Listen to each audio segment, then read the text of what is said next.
Ni siku ya uhuru. Disemba 9 ni siku ambayo kwa kawaida Tanzania huwa inasherekea siku hii muhimu katika historia ya nchi husika. Na ni tangu mwanzo mwaka 1961 ambapo hayati Kambarage Nyerere alianza kwa kuongoza taifa katika sherehe hizi. Lakini mwaka huu mambo ni tenge, zaidi ya miaka 60 na unaona kutishiana huko. Wewe hivi naye. Kumbe hapo anatulenga tu. Ukishua kaniambia soko vitisho hivi. Dude la kijeshi hilo. Alokanichukua na mimi hapa. Kwa sasa Dar es Salaam, Mbeya, Morogoro, Mwanza na kadhalika, Arusha, watu wapo ndani. Kisa na maana, ilani kali kutoka kwa serikali kupitia ofisi ya wizara ya waziri mkuu Daktari Mwigulu Nchemba. Nazungumzia idara ya polisi pamoja na vyombo vyote vya dola. Bana, hali iliyopo sasa hivi uko barabarani hakuna watu. Wafanya biashara wamezuiliwa kufanya biashara, hakuna kuingia sokoni, hakuna kuingiza mizigo sokoni, magari yanazuiwa kwenda mjini. Kiufupi barabarani hakuna watu. Wananchi pia wengi wamekubali kukaa ndani. Mambo vipi? Kama unafahamu Dar es Salaam, hapa ni ile makutano haya ya Serena, ni kule chini, huku unaendelea Posta katikati, halafu ukirudi huku unaenda Gakani na kurudi maeneo mengine. Kama umewahi kufika Dar es Salaam, unaifahamu Dar es Salaam, unafahamu namna gani ambavyo hapa panakuwa na mambo mengi sana. Lakini kama unavyoona ni kweupe kabisa.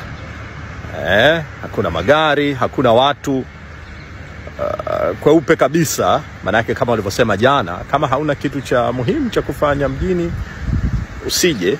Inaonekana kama agizo hilo watu wamelitii, angalau kwa sasa. Chini kidogo pale, kwa mfano kwenye daraja la Salenda pale, tumekutana na askari polisi. Wanasimamisha magari, wanasimamisha watu, wanakuuliza unakwenda wapi, unakwenda kufanya nini. Kuna wengine wamerudishwa. Kwa hivyo kuna ulinzi umeimarishwa hapa. Hivyo ndivyo ambavyo inaonekana Dar es Salaam, hasa katikati huku. Indo Sinza, yani asubuhi tu mida kama hii watu wanakuwa tayari washaanza mishemishe. Hapa ni uhasibu hapa. Ukiona gari ya jeshi, polisi, umeona vyuma hivyo, uhasibu hiyo. Barabara. Ndivyo hali ilivyo kwa sasa.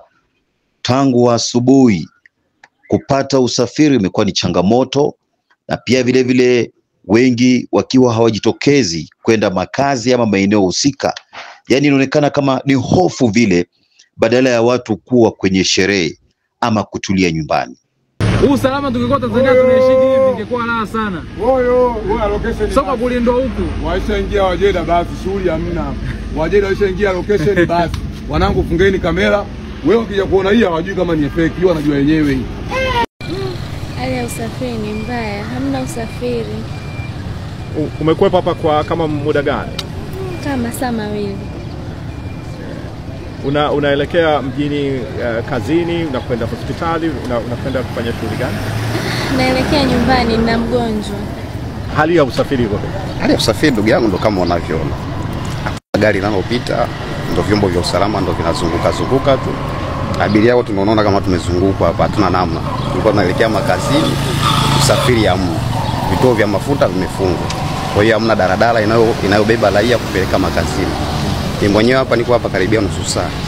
Sijaona gari la kwenda. Nilikuwa naelekea kazini Temeke. Kwa hiyo hamna usafiri wowote, ndo tupo hapa. Mjini ulikuwa unakwenda kufanya nini la? Naelekea kazini. Unajishughulisha na nini? Nafanya ulinzi kwenye kampuni moja ya binafsi. Vipi unafanya nini hapa labda? Nasubiri usafiri. Hali iko vipi? Hali sio nzuri. Umekwepa hapa kwa muda gani? kama masaa mawili. Kama masaa mawili. Hakuna daladala? Hakuna. Unajaribu kwenda wapi? Mimi naenda mjini. Unaenda kazini, unakwenda sokoni? Nakwenda kazini. Wanangu, hapa bibi tunatoka kwa mguu hapa. Mdogo. Barabara kuu ametuzuia. Tunatembea kwa mguu kutoka airport hadi Buguruni. Tukifika Buguruni tunaenda external. Tukifika external kama na babu tunaenda maeneo kuu Ubungo. Tutatembea kwa mguu kutoka external kwenda Ubungo na tafuta vibe lilipo. Sisi airport wametublock, hakuna kutoka wala kwenda sehemu yoyote. Kwa hiyo cha kufanya hapo natembea kwa mguu barabara treni. Hapa kuna kimvua kinanyesha, sitatoboa tu mdogo. Kwa wanangu tunatoka. Kwa hivyo vile lazima tutoke. Hamna hapa. Alafu na Mwenyezi Mungu ametia baraka.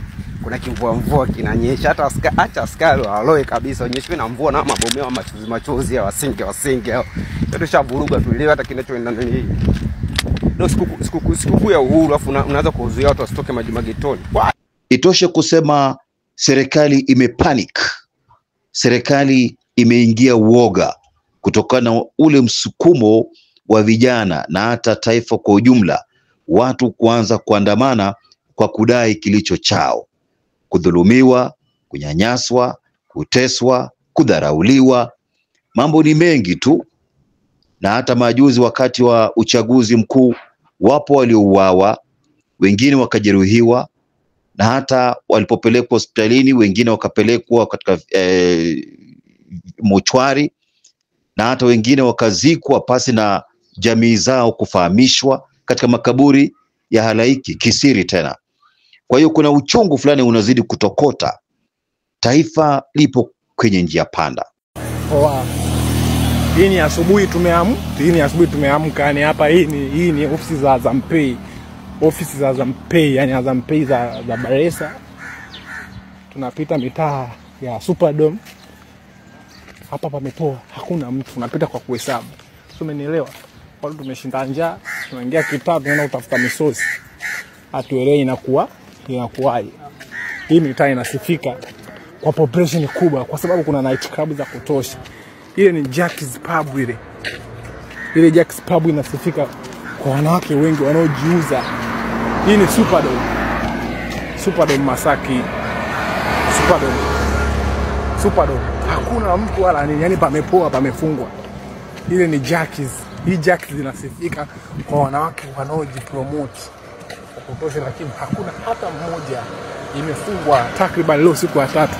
Njiani ndio ile unapishana mmoja. Hapa ndo Superdome. Hapa someki wala nini. Just imagine hapa kuna population ya kutosha, magari ya kutosha, wadada wanaojiuza wa kutosha, lakini hakuna kila kitu yani. Hiyo ndo Jack's Pub. Hii Jack's Pub inasifia kwa wadada wanaojipromote na hakuna hata mmoja. Hii ni opposite, ni Superdome. Hapa someki. Hapo mbele ndo Element hapo samaki. Koni hakuna kila kitu. Hiyo Jack's Pub. Nakwambia nchi imechafuka. Njiani yani tunatembea wale kwa tahadhari. Muda wote tunatokapishana wakona.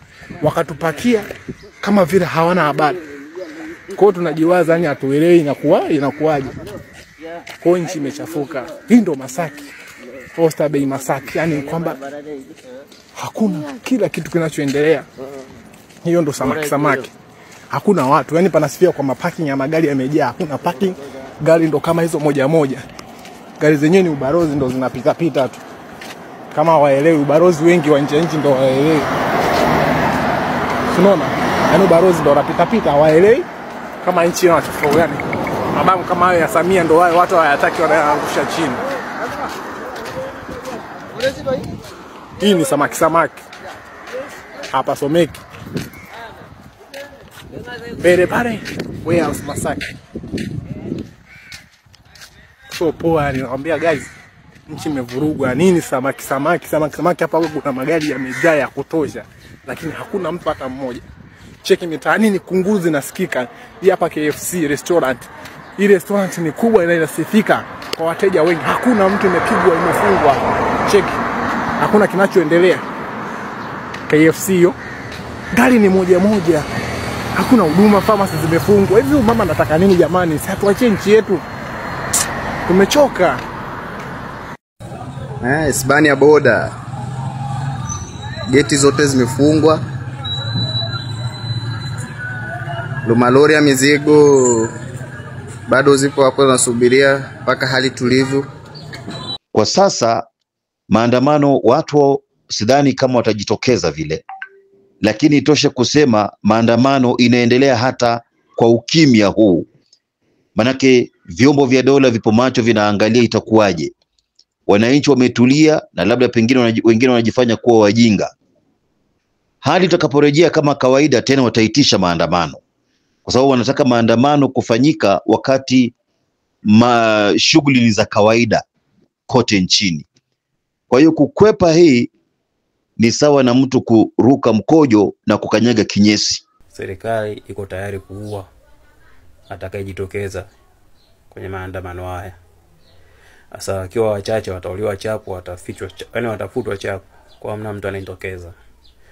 Ila sasa kutokana na hali hii, CCM itaonekana kama watajua na wao ni washindi, wameshinda vita.